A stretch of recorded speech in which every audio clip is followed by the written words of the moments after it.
I love you, Allah. What will matter the most if right now you are dying or you're dead? Now let's think about all the things that matter to us really. Now I'm talking to you, I'm talking to myself first, and I want you to talk to yourself. Don't think about the person next to you. Don't think about your friend or that other person who's doing this sin or that sin. Think about yourself really and be honest with yourself. Be honest with yourself. What really matters to you now? And then if you were dead, what would really matter to you then? So for example, if what matters to me now is how much money I've got or my business, if what matters to me now is my car, for example, if what matters to me now is my looks, for example, or maybe my popularity, then if I were to die tonight, would all of this matter to me anymore?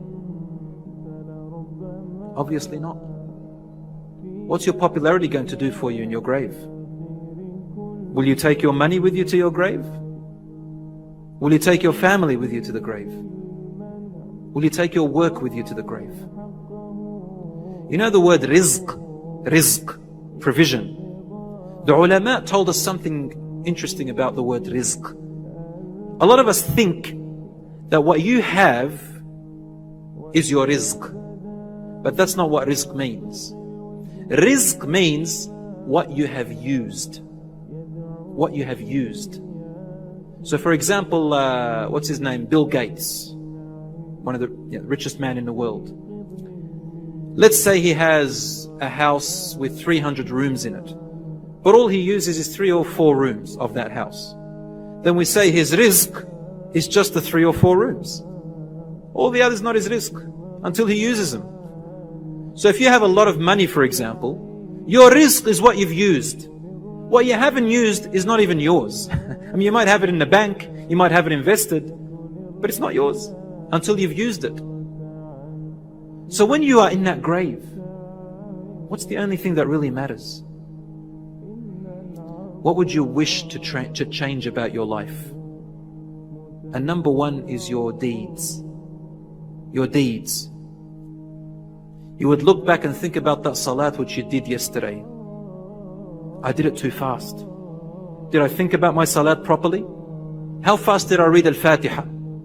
How fast did I say Subhan Rabbi Al-Azim? Have I ever thought of changing my dhikr which I do in salat? I mean, Rasulullah sallallahu alayhi wa sallam, he used to say other dhikr, such as Subbuhun Quddusun Rabbul Malaikati wal Ruh. For example, he used to make long dua in ruku', he used to make long dua in sujood. Now compare, how fast is our salat these days? What are we thinking about in our salat? My father told me this joke about a man who went to salat in the masjid. And after the imam finished, a group of people said, Ya Imam, Ya Imam, we prayed Salat al-Isha. He said, yes, I know. Some of them said, well, we only did 3 rak'ahs. Another group said, no, it was 4. So then they split. Everybody saying, a group saying 3, another group saying 4. Yeah, Imam, you did it wrong. But they saw this man sitting aside and they asked him, why don't you say anything, man? Why are you sitting on the side there not saying anything? He looks at them with all coolness and calmness. He said, the Imam prayed right. 4 rak'at. So they asked him, how are you so sure about yourself? He said, well, you see, I have 4 shops. And in the first rak'ah, I calculated my earnings for the first shop. In the second rak'ah, my earnings for the second shop. Third rak'ah, my earnings for the third shop. And the fourth rak'ah, my earnings for the fourth shop. He said, I don't have a 5th shop. So that means we must have done the 4 rak'ahs correctly. Look what he's thinking about.